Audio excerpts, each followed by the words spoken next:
सुपारी प्रकरणामध्ये धनंजय मुंडेंवर कारवाई केली नाही तर महागात पडेल, जरांगेंचा सरकारला इशारा।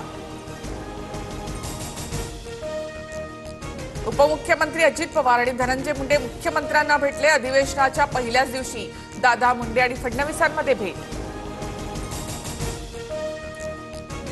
सुपारी प्रकरणामध्ये क्लीन चिट मिळण्यासाठी धनंजय मुंडेंनी फडणवीस अजितदादांचे पाय धरले। घातपाताची सुपारी दिली तरी मुंडेंना चौकशीसाठी बोलावलं जात नाही, जरांगेंचा आरोप।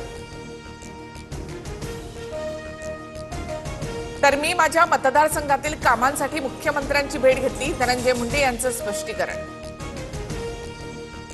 शिंदेंच्या शिवसेनेचे 22 आमदार फुटणार, ते आमदार मुख्यमंत्र्यांच्या इशाऱ्यावर काम करतात, आदित्य ठाकरेंचा मोठा दावा।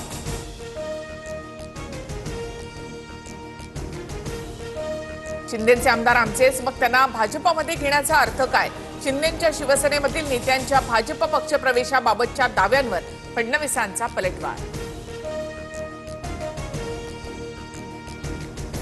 महाराष्ट्राच्या इतिहासामध्ये प्रथमच दोन्ही सभागृहांमध्ये विरोधी पक्षनेताच नाही।